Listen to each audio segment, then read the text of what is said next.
யாழில் ஜனாதிபதி அனுரவின் கேள்வியால் தடுமாறிய உயர் அதிகாரிகள். மாவையின் புகழுடலுக்கு அஞ்சலி செலுத்திய சுமந்திரன். விபத்துக்குள்ளான ஜனாதிபதி பாதுகாப்பு அதிகாரிகளின் வாகனம் யாழிலிருந்து திரும்புகையில் சம்பவம். காவல் நிலையங்களை மூடுமாறு கோரும் மக்கள். யாழில் ஜனாதிபதியிடம் முறைப்பாடு. யாழ் வடமராட்சியில் இறந்த நிலையில் கரையொதுங்கும் ஆமைகள். நாட்டில் ஆரம்பிக்கப்பட்டுள்ள 4 நாட்கள் விசேட வேலை திட்டம். இனவாதத்தை பரப்புவோருக்கு எதிராக பாயவுள்ள கடும் சட்டங்கள். யாழில் ஜனாதிபதி எச்சரிக்கை. யோசித்தவின் விடுதலை அனுர அரசின் பாரபட்சம். யாழ் மக்களுக்கு பல வாக்குறுதிகளை வழங்கிய அனுர பூரித்து போன தமிழர்கள். சுகாதார அமைப்புக்கு சுமையாக மாறியுள்ள நோய்கள். வடக்கு மாகாண அபிவிருத்திக்காக நிதி ஒதுக்கப்படும் போது உரிய வகையில் செலவு செய்யாமல் மீண்டும் மத்திக்கு ஏன் அனுப்புகின்றீர்கள் என ஜனாதிபதி அனுரகுமார திசாநாயக்க அதிகாரிகளை பார்த்து கேள்வி எழுப்பியுள்ளார்.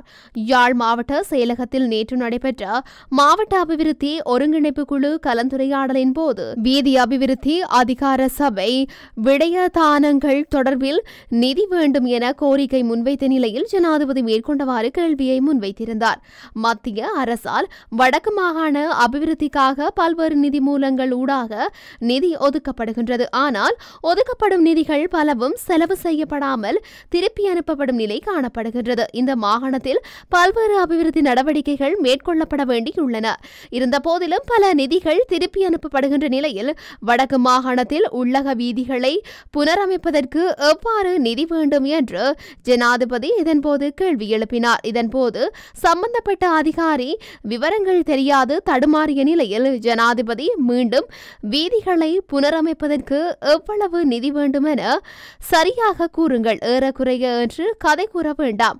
நாடு பொருளாதார நெருக்கடி நிலையிலிருந்து இன்னும் மீளவில்லை. இங்கு பெட்ரோல் இருக்கின்றது, எரிவாயு இருக்கின்றது என்றால் பொருளாதார நெருக்கடி இல்லை என நினைக்க வேண்டாம். நாங்கள் இன்னும் பொருளாதார நெருக்கடியில் இருந்து கொண்டே இம்முறை வரவு செலவு திட்டத்தில் அபிவிருத்தி பணிகளை மேற்கொள்ள உள்ளோம். ஆகவே அபிவிருத்திக்கு நிதி ஒதுக்கீடு செய்தால் அதனை உரிய முறையில் பயன்படுத்துவது சம்பந்தப்பட்ட அதிகாரிகளின் பொறுப்பாகும் என்று கூறினார். இவ்வாறு ஜனாதிபதி பல்வேறு விடயங்கள் தொடர்பிலும் தகவல்களை கேட்டபோதும் துறை சார்ந்த ரீதியில் உரிய தகவல்கள் தெரியாமல் அதிகாரிகள் தடுமாறியிருந்தமை குறிப்பிடத்தக்கது. மறைந்த மாவை சேனாதிராஜாவின் உடலுக்கு முன்னாள் நாடாளுமன்ற உறுப்பினர் எம். ஏ. சுமந்திரன் இறுதி அஞ்சலி செலுத்தியுள்ளார். இலங்கை தமிழரசு கட்சியின் மூத்த தலைவரும் முன்னாள் நாடாளுமன்ற உறுப்பினருமான மாவை சேனாதிராஜாவின் பூத உடல் மக்கள் அஞ்சலிக்காக யாழ் மாவட்டபுரத்தில் உள்ள அவரது இல்லத்தில் வைக்கப்பட்டுள்ளது. இந்த நிலையில் இன்று காலை 7 மணியளவில் சுமந்திரன் அஞ்சலி செலுத்தினார். இதேவேளை மாவை சேனாதிராஜாவின் புகழுடலுக்கு முஸ்லிம் காங்கிரஸ் தலைவர் ராகுப் ஹக்கீம் நேற்று மாலையில் அஞ்சலி செலுத்தினார். ஜனாதிபதி செயலகத்திற்கு சொந்தமான டிபெண்டர் வாகனம் ஒன்று விபத்துக்குள்ளாகியதில் 4 வைத்தியசாலையில் அனுமதிக்கப்பட்டுள்ளதாக தலாவ காவல்துறையினர் தெரிவித்துள்ளனர். குறித்த விபத்து சம்பவமானது தலாவ பிரதேசத்தில் இன்று அதிகாலை 1 மணியளவில் இடம்பெற்றுள்ளது. யாழ்ப்பாணத்தில் நடைபெற்ற வைபவம் ஒன்றில் கலந்து கொண்டு கொழும்பு திரும்பும் போதே இந்த விபத்து சம்பவித்துள்ளது. இதன்போது விபத்தில் காயமடைந்தவர்கள் அவர்களுடன் வந்த மற்றொரு வாகனம் மூலம் தலாவ வைத்தியசாலையில் அனுமதிக்கப்பட்டு மேலதிக சிகிச்சைக்காக அனுராதபுரம் வைத்தியசாலையில் அனுமதிக்கப்பட்டுள்ளனர். காயமடைந்தவர்களில் 2 நிலைமை கவலைக்கிடமாக உள்ளதாகவும் அவர்கள் தீவிர சிகிச்சை பிரிவில் அனுமதிக்கப்பட்டுள்ளதாகவும் அனுராதபுரம் வைத்தியசாலை வட்டாரங்கள் தெரிவிக்கின்றன. இதேவேளை காயமடைந்தவர்களில் சாரதி ஜனாதிபதி செயலகத்தைச் சேர்ந்தவர் எனவும் ஏனையவர்கள் இலங்கை காவல்துறையில் கடமையாற்றும் ஜனாதிபதி பாதுகாப்பு பிரிவின் உத்தியோகத்தர்கள் எனவும் தெரிவிக்கப்படுகின்றது. இந்த விபத்துக்கு சாரதியின் தூக்க கலக்கமே காரணம் என காவல்துறையினர் சந்தேகிப்பதுடன் விபத்து தொடர்பான மேலதிக விசாரணைகளை தலாவ காவல்துறையினர் ஆரம்பித்துள்ளனர். கிளிநொச்சி, ராமநாதபுரம், வவுனியா, ஈச்சங்குளம் பகுதி காவல்துறையினரின் செயல்பாடுகளால் காவல் நிலையங்களை மூடுமாறு மக்கள் விரக்தியில் தன்னிடம் தெரிவித்ததாக அமைச்சர் பிமல் ரத்நாயக்க தெரிவித்துள்ளார். ஜனாதிபதி தலைமையில் நேற்றைய தினம் வெள்ளிக்கிழமை நடைபெற்ற யாழ் மாவட்ட ஒருங்கிணைப்பு குழு கூட்டத்தில் நாடாளுமன்ற உறுப்பினராக க. இளங்குமரன் யாழ்ப்பாணத்தில் இடத்தில் போதைப்பொருள் வியாபாரம் உள்ளிட்ட சட்டவிரோத வியாபாரங்களை கட்டுப்படுத்த காவல்துறையினர் நடவடிக்கை எடுப்பதில்லை என குற்றம் சாட்டியிருந்தார். அதன்போது கருத்து தெரிவித்த பிமல் ரட்நாயக்க தான் ராமநாதபுரம், ஈச்சங்குளம் ஆகிய பகுதிகளுக்கு மக்கள் சந்திப்புக்கு சென்ற சமயம் அப்பகுதி மக்கள் காவல்துறையினரின் விரும்பத்தகாத செயல்பாடுகளால் காவல்துறையினர் மீது நம்பிக்கை இழந்து விரக்தி நிலையில் உள்ளனர். சட்டவிரோத செயல்பாடுகள் தொடர்பில் காவல்துறையினருக்கு அறிவித்தால் உடனேயே சட்டவிரோத செயல்பாடுகளில் ஈடுபடும் நபர்களுக்கு அந்த தகவல் செல்கின்றன என தெரிவிக்கின்றனர். தமது பகுதியில் காவல் நிலையம் இருந்தும் சட்டவிரோத செயல்பாடுகளை கட்டுப்படுத்த முடியவில்லை என்றால் எதற்காக காவல் நிலையம் அதனை மூடிவிடுங்கள் என என்னிடம் தெரிவித்தனர் என மேலும் தெரிவித்துள்ளார்.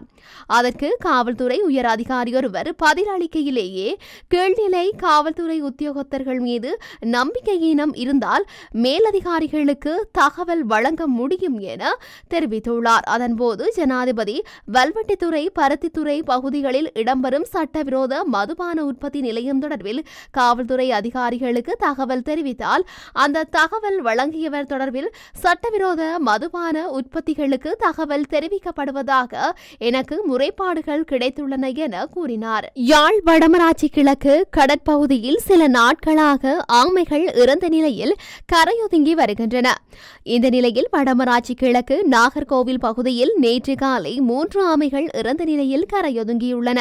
கடலின் சீற்றம் காரணமாக கடல் கொந்தளிப்பாக காணப்படுவதால் காயமடைந்த ஆமைகள் உயிரிழந்து கரையொதுங்குவதாக அப்பகுதி கடத்தொழிலாளர்கள் தெரிவிக்கின்றனர். ஆமைகள் பிடிப்பதும் இறைச்சிக்காக பயன்படுத்துவதும் சட்டவிரோதம் என்பதால் கரையொதுங்கிய ஆமைகள் இவ்வாறு கைவிடப்பட்ட நிலையில் துர்நாற்றம் வீசக்கூடிய நிலையிலும் உருக்குலைந்து காணப்படுகின்றமையும் குறிப்பிடத்தக்கது. இலங்கை சுங்கம் 4 நாட்கள் விசேட வேலைத்திட்டம் ஒன்றை ஆரம்பித்துள்ளதாக இலங்கை சுங்க ஊடக பேச்சாளர் தெரிவித்துள்ளார்.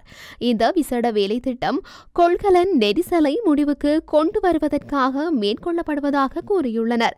கொழும்பு துறைமுகத்தில் உள்ள கொள்கலன் முனையங்களில் இருந்து இறக்குமதி செய்யப்பட்ட கொள்கலன்களை அகற்றி விடுவிப்பதில் ஏற்பட்ட தாமதங்கள் காரணமாக பல வாரங்களாக ஏற்பட்டுள்ள கொள்கலன் வாகனங்களின் வரிசை நேற்று பிற்பகலிலும் காணப்பட்டுள்ளது.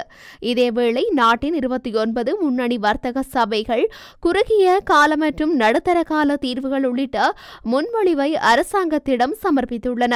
இத்தகைய சூழலில் கொழும்பு துறைமுகத்தில் உள்ள கொள்கலன் நெரிசலை தீர்ப்பதற்காகவே கூட்டு அறிக்கை மூலம் அரசாங்கத்திடம் குறித்த முன்மொழிவை சமர்ப்பித்துள்ளன. இனவாதத்தை பரப்புவோருக்கு எதிராக சட்டத்தை கடுமையாக நடைமுறைப்படுத்துவதாக ஜனாதிபதி அனுரகுமார திசாநாயக்க தெரிவித்துள்ளார். யாழ் வல்வெட்டித்துறை பிரதேசத்தில் நேற்று இடம்பெற்ற மக்கள் சந்திப்பின் போது அவர் இதனை குறிப்பிட்டுள்ளார். நாட்டில் உள்ள அனைத்து இன மக்களினதும் கலாச்சாரம், பண்பாடுகள் மற்றும் விழுமியங்களை கொண்டாடும் வகையில் அக்டோபர் மாதத்தில் விசேட தினம் ஒன்று அறிவிக்கப்படும் என ஜனாதிபதி தெரிவித்துள்ளார். இதேவேளை யாழ் மாவட்டத்தின் தற்போதைய அபிவிருத்தி வேலைத்திட்டம் மற்றும் எதிர்கால திட்டங்கள் தொடர்பில் கலந்துரையாடும் வகையில் நேற்று யாழ் மாவட்ட அபிவிருத்தி குழு கூட்டம் ஜனாதிபதி தலைமையில் இடம்பெற்றது. வடக்கில் நிலவும் காணி பிரச்சினை தொடர்பில் மீளாய்வு செய்யப்பட்டு மக்களுக்கான காணிகளை மீள வழங்குவது துரிதப்படுத்தப்படும் என தெரிவித்துள்ளார். யாழ் மாவட்ட மற்றும் தெல்லிப்பளை பிரதேச ஒருங்கிணைப்பு குழு கூட்டங்களின் தீர்மானங்களை புறம்தள்ளி தையிட்டியில் நிர்மாணிக்கப்பட்ட விகாரை அகற்றப்பட வேண்டும் என நாடாளுமன்ற உறுப்பினர் கஜேந்திரகுமார் பொன்னம்பலம் கோரிக்கை விடுத்துள்ளார். சட்டவிரோதமான முறையில் மதில் கட்டினாலே அகற்ற சட்டம் இருக்கையில் சட்டவிரோதமான முறையில் ஒருங்கிணைப்பு குழு தீர்மானங்களையும் மீறி அடாத்தாக கட்டப்பட்ட விகாரை அகற்றப்பட வேண்டும் என்றும் அது எந்த விதத்திலும் இன நல்லிணக்கத்திற்காகவோ மாற்றத்திற்கோ ஏற்றதல்ல எனவும் கஜேந்திரகுமார் கூறியிருந்தமை குறிப்பிடத்தக்கது. முன்னாள் ஜனாதிபதி மஹிந்த ராஜபக்சவின் புதல்வர் யோசித ராஜபக்ச கடந்த 25ஆம் தேதி கைது செய்யப்பட்டிருந்தார். சட்டவிரோத சொத்து குவிப்பு தொடர்பில் யோசித ராஜபக்ச கைது செய்யப்பட்டதாக காவல்துறை ஊடக பேச்சாளர் புத்திக மனதுங்க குறிப்பிட்டிருந்தார். இந்த நிலையில் அவர் கைது செய்யப்பட்டதை தொடர்ந்து காவல் நிலையத்தில் மகிழ்ச்சியான மனநிலையில் அவர் அமர்ந்திருக்கும் புகைப்படம் வெளியாகியது. குறித்த புகைப்படம் சமூக ஊடகங்கள் உட்பட அரசியல் வட்டாரத்தில் பாரிய சர்ச்சையை கிளப்பிய நிலையில் கைது செய்யப்பட்ட பிற சந்தேக நபர்களும் இதேபோன்ற வசதிகளை வழங்க வேண்டும் என்றும் கைதிகளுக்கு பிறகு போக்குவரத்துக்கு குளிரூட்டப்பட்ட வாகனங்களை பயன்படுத்துமாறும் தொடர் விமர்சனங்கள் முன்வைக்கப்பட்டு வந்தது. நேற்றைய தினம் யாழ்ப்பாணம் மாவட்டத்தில் இடம்பெற்ற மக்கள் ஒன்றுகூடல் நிகழ்வுகளில் கலந்து கொண்டு ஜனாதிபதி அனுரகுமார திசாநாயக்க உரையாற்றும் போது யாழ் மாவட்ட மக்களுக்கு பல்வேறு வாக்குறுதிகளை வழங்கியுள்ளார். அவர் மேடையிலிருந்து இவ்விடயங்களை தெரிவித்த போது மக்கள் ஆரவாரத்துடன் அவற்றை வரவேற்றனர். அதன்படி மக்களின் நிலங்கள் மக்களுக்கு சொந்தமாக வேண்டும். வடக்கு மக்களின் காணி பிரச்சினைகளை நாங்கள் மீளாய்வு செய்து அவர்களுக்கு விரைவில் காணிகளை வழங்க நடவடிக்கை எடுத்து வருகின்றோம் என்றும் தெரிவித்தார். பரந்தன், மாங்குளம் மற்றும் காங்கேசந்துறை பிரதேசங்களில் புதிய கைத்தொழில் வலயங்களை நிறுவுவதற்கான நடவடிக்கைகள் மேற்கொள்ளப்பட்டுள்ளதாகவும் ஜனாதிபதி அனுரகுமார திசாநாயக்க குறிப்பிட்டிருந்தார். மேலும் யாழ்ப்பாண மக்களுக்கு மிகவும் முக்கியமான ஒரு திட்டத்திற்காக யாழ்ப்பாண ஜனாதிபதி மாளிகையை முழுமையாக விடுவிக்க நடவடிக்கைகள் எடுக்கப்பட்டுள்ளதாகவும் அவர் தெரிவித்துள்ளார். தவிர வடமாகாணத்தில் சுற்றுலா பயணிகளை கவரக்கூடிய புதிய சுற்றுலா தலங்களை அடையாளம் கண்டு அவற்றை மேம்படுத்த நடவடிக்கை எடுக்கப்பட்டுள்ளதாகவும் குறிப்பிட்டுள்ளார். அத்தோடு போலீஸ் திணைக்களத்தில் உள்ள வெற்றிடங்களை நிரப்பும் போது தமிழ் பேசும் இளைஞர் ஜோதிகளுக்கு அதிக வாய்ப்புகள் வழங்கப்படும் என்றும் உறுதி வழங்கினார். நாட்டில் தொற்றக்கூடிய மற்றும் தொற்றா நோய்களினால் சுகாதார அமைப்பு பாரிய சுமைகளுக்கு உள்ளாகியுள்ளதாக சுகாதார மற்றும் வெகுஜன ஊடக அமைச்சர் டாக்டர் நலிந்த ஜெயதிச தெரிவித்துள்ளார். இந்த நிலையில் மேற்படி நோய்களுக்கான சிகிச்சை சேவைகளை போன்று நோய்களை தடுப்பதற்கும் கட்டுப்படுத்துவதற்கும் முன்னுரிமை வழங்கப்பட வேண்டும் என அமைச்சர் கூறியுள்ளார். பண்டாரநாயக்க ஞாபகார்த்த சர்வதேச மாநாட்டு மண்டப வளாகத்தில் நடைபெற்ற இலங்கை போசாக்கு சங்கத்தின் 2025 ஆண்டுக்கான வருடாந்த விஞ்ஞான ஆய்வு அமர்வில் கலந்து கொண்டு உரையாற்றும் போதே அமைச்சர் இதனை தெரிவித்துள்ளார். மேலும் அவர் உரையாற்றுகையில் நோய்களிலிருந்து தற்காத்துக் கொள்வதற்கான அடிப்படை விழிப்புணர்வை மக்களுக்கு வழங்குவது மிகவும் அவசியம். நோய்களை தடுக்க தேவையான நடவடிக்கைகளை எடுப்பது மிகவும் முக்கியம். இலங்கை ஊட்டச்சத்து சங்கம் இதில் முன்னணியில் உள்ளது. ஊட்டச்சத்தை உயர்த்தி சுகாதார பாதுகாப்பை மேம்படுத்தி அதிக உடல் செயல்பாடுகளில் ஈடுபடுவதற்கான வாய்ப்புகளை ஏற்படுத்த வேண்டும். இது தனிநபர்களின் ஆரோக்கியத்தை அதிகரிக்கவும் இந்த நாட்டில் சுகாதார அமைப்பின் தேவையற்ற செலவை குறைக்கவும் உதவும். இந்த இலக்கை அடைவதற்கு மருத்துவ வல்லுநர்கள், ஊட்டச்சத்து நிபுணர்கள் உள்ளிட்ட அனைத்து சமூக பிரிவுகளின் பங்களிப்பு செய்ய வேண்டும் என கூறியுள்ளார்.